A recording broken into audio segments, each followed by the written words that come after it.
Señor Hipólito Sánchez, subgerente de Educación, Cultura y Deportes de nuestra Municipalidad Provincial, estimado amigo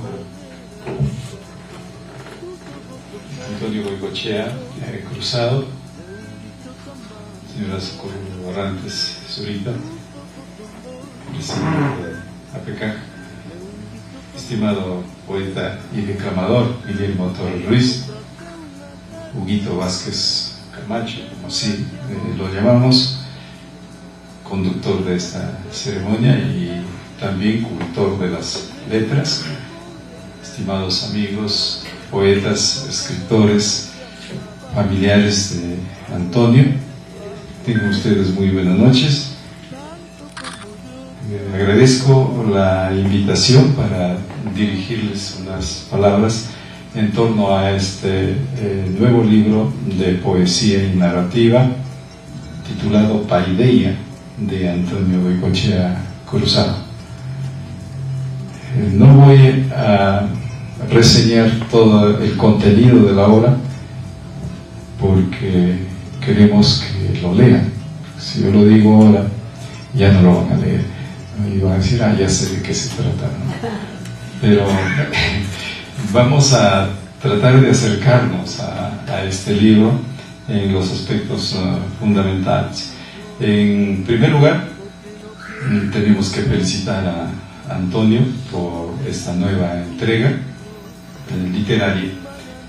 Y creo que para todos nosotros ya la figura de Antonio es conocida, tanto en su faceta de creador, como también en su labor magisterial y promotor cultural, de tal manera que obviamos muchas referencias. Para algunos amigos que por primera vez lo ven o no lo han conocido, ¿no? Él es natural de San Miguel de Payaques, ¿no? De aquella tierra tan hermosa, tan pintoresca, cuna también de grandes personajes, ¿no? Tanto en la política como en la cultura, en la poesía. Ustedes recordarán la tierra de nuestro frijolito Alfonso Barrantes Lingam, es también la tierra de uno de los grandes poetas nacionales peruanos, ¿no? Demetrio Quirós Malca, ¿no? Y últimamente quien está descollando, ¿no? En Europa y en el Perú, Walter Lingam, ¿no? Bueno, junto a ellos hay otros sanmiguelinos notables. Pareciera que el entorno, la naturaleza, el paisaje, el aspecto social moldea o perfila también a los hombres, ¿no? Sin ser deterministas, ¿no? En cuanto se refiere a la influencia del medio, pero hay alguna incidencia y alguna influencia del contexto que rodea a los niños, a los jóvenes, a los hombres, ¿no? Luis Alberto Sánchez, uno de los ya escritores que se nos fue hace algún tiempo y gran crítico de la literatura peruana, hizo un estudio muy amplio de la influencia del medio en el hombre, ¿no? Distinguiendo cómo es que la naturaleza, el paisaje determinan algunas actitudes, condiciones, peculiaridades, idiosincrasias de las personas, ¿no? Él decía, por ejemplo, que los costeños, por vivir en un ambiente tan abierto, tan amplio como es el mar, la costa, tiene un espíritu liberal, ¿no? Es no tan profundo en cuanto se refiere a sus estudios, a sus lecturas, pero sí muy festivo, y ponía como ejemplo la socarronería, la festividad, la vanidad de Palma, ¿no? Y luego hablaba del hombre serrano, sobre todo del indio, personaje único, singular, capaz de monologar, de dialogar consigo mismo, sumergido en los breñales andinos, en las profundidades, las riscosidades de nuestra sierra, asistiendo, presenciando esa lluvia torrencial, los relámpagos y los truenos en la sierra, ¿no?, que asombran al ser humano, una lluvia torrencial que asusta a veces y que por su intensidad, decía Sánchez, es la lluvia que se ríe, carcajadas de la lluvia costeña.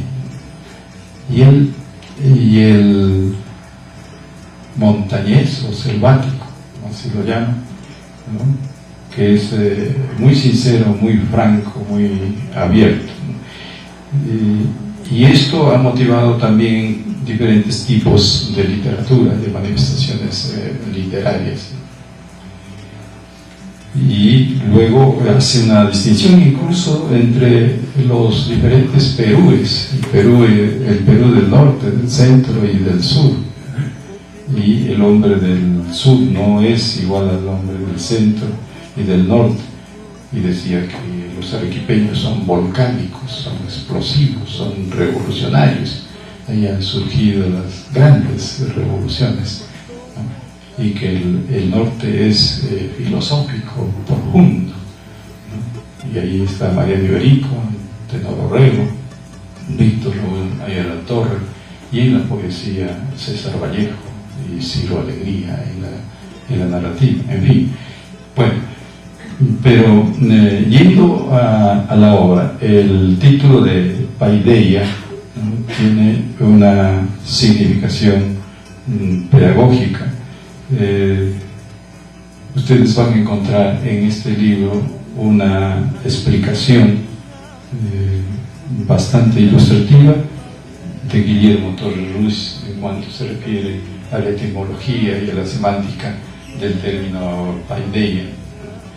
Y pensamos que Antonio ha querido sugerir con este título, Paideia, una vinculación con la creación, entre la creación literaria y el destino que tiene esta creación, porque él ha manifestado que se trata de una poesía y una narrativa para niños.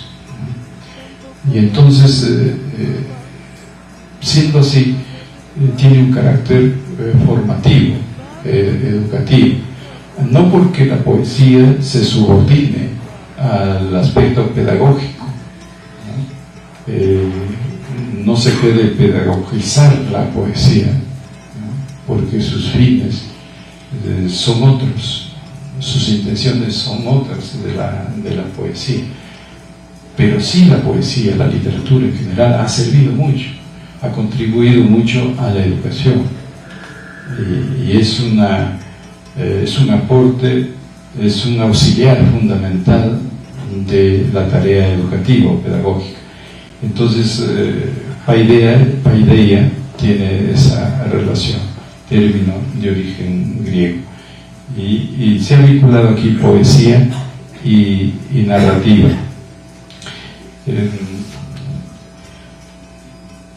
Y se dice que es una poesía y narrativa para niños. Y nos satisface realmente que haya producción literaria que puede ser apreciada por los niños. Cuando examinamos el panorama de la literatura infantil en el Perú, nos encontramos con dos vertientes: una literatura de niños y una literatura para niños. La literatura de niños es la que crean ellos mismos, con su espontaneidad, con su ingenuidad, con su candor, con su frescura, con su ternura. Esa es la que crean los niños, y también con su poderosa imaginación, que es la literatura de los niños. Pero hay una literatura para los niños que han creado los adultos. Algunos autores intencionalmente han escrito para los niños, y otros de manera espontánea simplemente han creado literatura, pero que por su propia naturaleza los niños se apropian de ella, ¿no? La hacen suya esa literatura. Hay pasajes, por ejemplo, del Quijote que Cervantes no pensó escribir para los niños. Juan Ramón Jiménez con el Platero y yo y sus composiciones no pensó en algún momento escribir para los niños. Sin embargo, esto constituye un encanto de los niños ya ahora, ¿no? Y así sucede. Entonces hay una literatura de niños y para los niños. Y la literatura para los niños tiene características muy singulares. No se trata de una literatura inferior. Al fin de cuentas es la misma literatura en general la que se ha creado. Entonces no es una literatura venida menos o que es de menor calidad que la literatura general. Es literatura en sí, pero tiene algunas características que concuerdan con la naturaleza, la característica de los niños y de los jóvenes. Una de esas características es, por ejemplo, la brevedad, la sencillez, es la musicalidad, es el ritmo que debe tener esta literatura, el encanto, el misterio, la intriga que pueda tener esta literatura, porque ese es el mundo de los niños. Son características muy importantes que tiene la literatura infantil. En el Perú, como ustedes deben conocer, hay un movimiento cultural muy importante que surgió el año de 1982 en Lima. Es la Asociación Peruana de Literatura Infantil y Juvenil, APLIJ, y desde el año 1982 todos los años realiza encuentros nacionales en diferentes capitales del Perú, y es un movimiento itinerante y figura en el concierto de la literatura infantil internacional con mucha prestancia la literatura peruana, la literatura infantil peruana. Solamente para mencionarles algunos nombres de este gran movimiento que cada vez se ha ido consolidando y de manera muy peculiar, muy original, sin ningún centavo de apoyo del Estado, sino por propio esfuerzo de los poetas y escritores de literatura infantil en el Perú.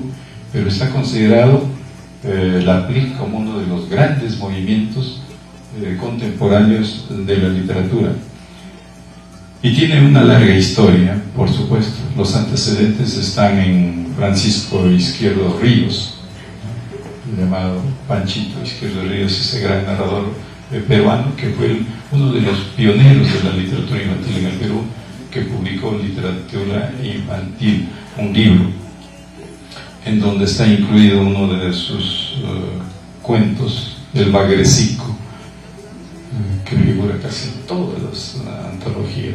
Hermoso cuento de aquel pez que se anima a descubrir el mar y que viene desde la selva recorriendo por el río, descubre el mar, se maravilla, conoce otra realidad, y cuando regresa a su tierra, por el largo camino que había recorrido, ya llega viejecito, ¿no? Ya llega ancianito, viejecito. Hermoso cuento, ¿no? De El Bagrecico. Bueno, y como él, Carlota Carvalho de Núñez, Rosa Sernaguardia, Catalina Recabarre, yo solamente les menciono, Julio Garrido Malaver, nuestro paisano cajamarquino, Mario Florián, Jorge Díaz Herrera, uno de los grandes representantes de la literatura infantil en el Perú, Marco Antonio Corcuera, Oscar Colchado Lucio, Jesús Cabell, Roberto Rosario Vidal, Carlota Flores de Naveda, Eduardo de la Cruz Yataco, Ilciades Hidalgo Cabrera, Manuel Pantigoso Peceros, Daniel Lozano, Luis Alberto Calderón, Tacney y otros. Bueno, hay muchos cultores, muchos miembros de este gran movimiento. Y les menciono esto, ¿por qué? Porque están abocados a la creación de literatura infantil y juvenil en el Perú. Y Antonio Bengoechea se suma pues a esa pléyade, a esa legión de poetas y escritores que cultivan la literatura infantil y juvenil.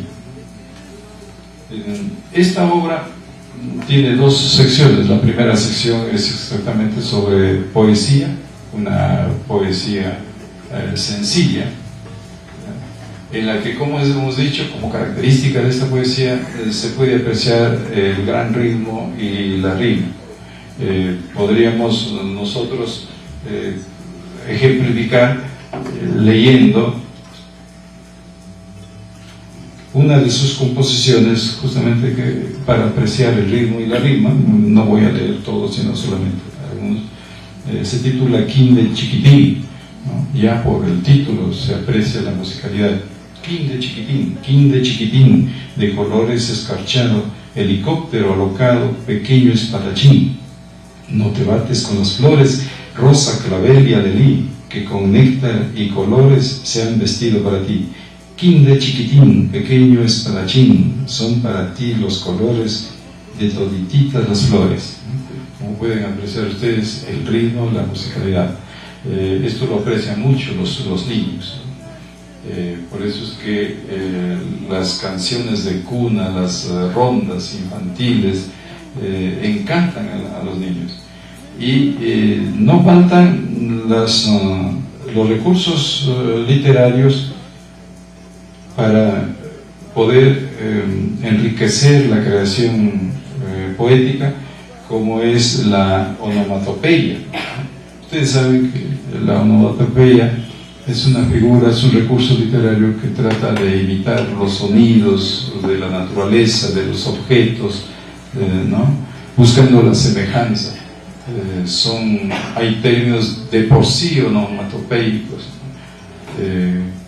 como por ejemplo decir bombo, ¿no? Ya nos da la idea de cómo es el bombo, ¿no? Entonces, también así hay sonidos de los animales, de los objetos, que se reflejan a través de los versos. Por ejemplo, titulado Kikiriki. Kikiriki. Kikiriki, gallito ají, ya estoy aquí. Cocorocó, gallito aló, mi niña llegó. ¿No? Como ven ustedes, el efecto musical que tiene la composición. Y así, para no cansarlos mucho, pero sí, de todas maneras los voy a cansar un poquito, pero no mucho. Por ejemplo, tenemos en la página 40 El Batán, un poemita muy breve. Entre fragantes aromas, taca, taca, taca, tan, dice con sonoridad en su molienda el batán. Entonces, cuando escuchamos taca, taca, taca, tan, están moliendo, ¿no? Esa es una imitación, lo que se llama también la armonía imitativa, ¿no? Es la onomatopeya. Y por otro lado, descubrimos en el libro composiciones de ternura, por supuesto sin caer en lo que es un riesgo dentro de la creación literaria para los niños, caer en la ñoñería, ¿no? En lo ñoño, si ustedes asocian con el chavo y el ñoño, ¿quién es el ñoño? Bueno, entonces, sin caer en la ñoñería, en la puerilidad, en la ingenuidad tonta. Esto es bueno cuando cuidamos, y por eso es que, siendo una literatura general, la literatura infantil y juvenil merece mucho respeto. No por ser infantil y juvenil puede crearse de manera descuidada, rápida, sin revisión. No, los niños y los jóvenes, la poesía para ellos merece mucho respeto. Entonces el autor tiene que tomar con seriedad esta creación literaria. Y como es natural, en este tipo de literatura no falta la naturaleza, con las plantas, los animales, incluso los objetos humanizados. Eso enriquece la imaginación, la fantasía de los niños. Por ejemplo, un coro en la floresta, yo los invito a leer en el poemario, Luna de regalo, etc. Y la segunda parte del libro se refiere a la narrativa, o sea, hay creaciones, hay narraciones, relatos. Para mencionarles algunos, ¿no? La sonrisa se titula uno de ellos en esta segunda parte. Es un relato poético y conciso. Allí encontramos una verdadera estampa femenina. Ustedes lo van a leer en algún momento. Otro relato es No dejes para mañana. Es una historia familiar con un aderezo humorístico. Y no les digo de qué se trata, pero hay una historia que nos dice en el título: No dejes para mañana. El labriego, el dueño mata a su perro por error, al verlo ensangrentado, creía que había devorado al niño, y no, más bien el perro había defendido al niño de una fiera. El animalito había protegido al niño, salvándolo de una fiera. Es un relato conmovedor y aleccionador al mismo tiempo.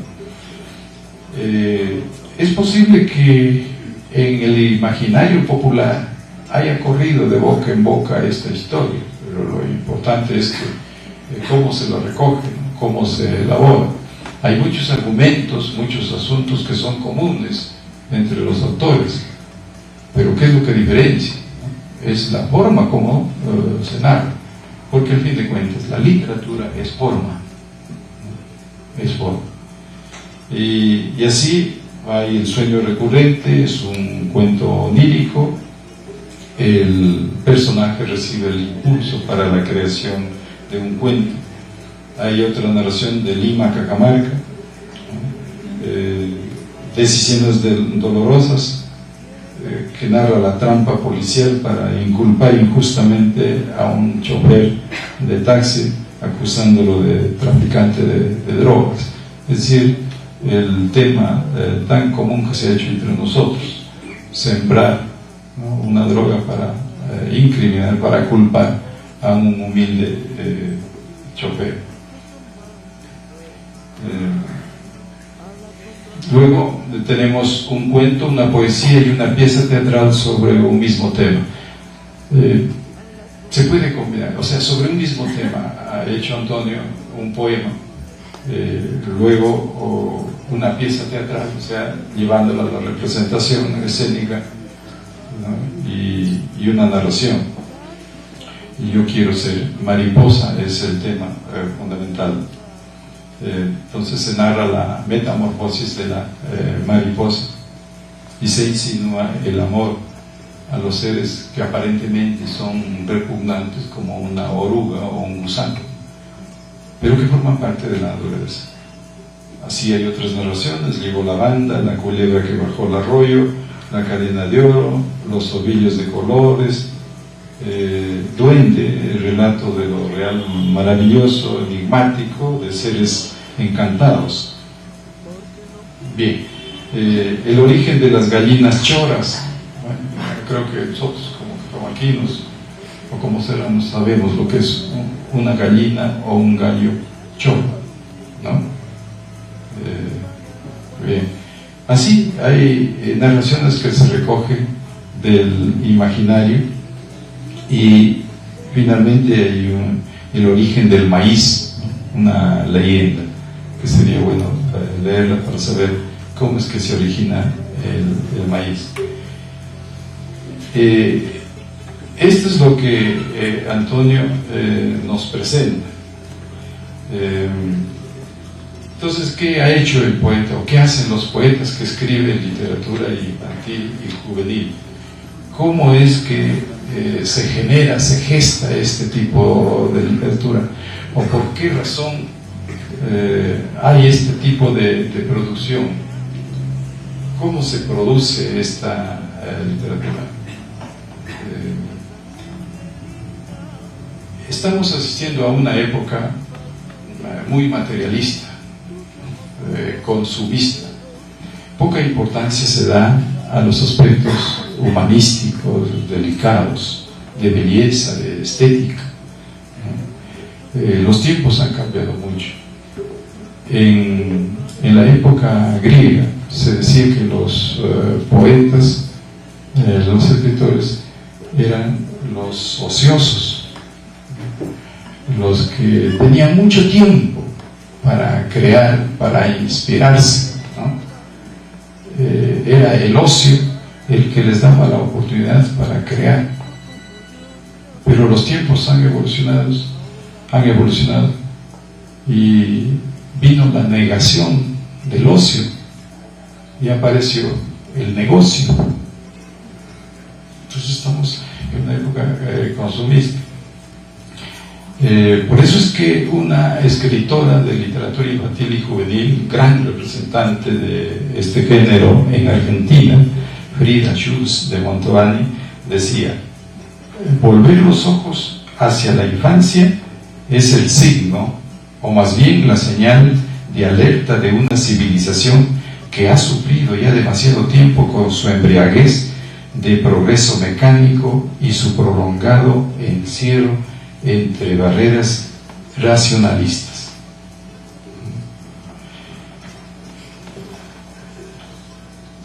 Muy bien. Otros críticos, poetas y escritores, uno de ellos, el gran Octavio Paz, dice: la poesía no es un espejo en el que nos contemplamos, sino un destino en el que nos realizamos. Y entonces la realización viene a través de la poesía, no solamente para el autor, sino también para el lector. La niñez, ha dicho Frida Schulz, la niñez es la etapa en que casi todos los hombres son poetas, y el que de hombre lo sigue siendo, en este caso Antonio, ¿no?, es porque ha conservado en sus ojos y su espíritu la virtud de asombrarse. Entonces, dentro de la sociedad, dentro del mundo, el ser que es capaz de asombrarse es el filósofo y el poeta. Se maravilla, se asombra frente al mundo, y eso hace volver a la niñez, a la infancia. Posiblemente encontremos en el libro algunas composiciones un poquito inaccesibles para los niños, inaccesibles desde el punto de vista intelectual, intelectivo, pero no emotivo. Y la literatura infantil y juvenil no es tanto para racionalizarla, sino para apreciarla con emoción, con sensibilidad.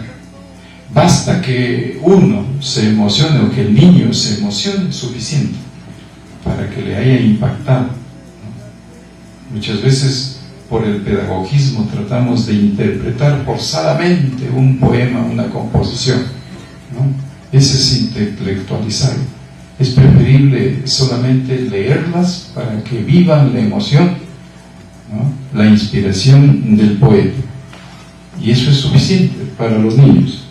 Por eso es que Juan Ramón Jiménez decía: en casos especiales nada importa que el niño no entienda la poesía, no lo comprenda todo, basta que se tome el sentimiento profundo, que se contagie del acento como se llena de la frescura del agua corriente.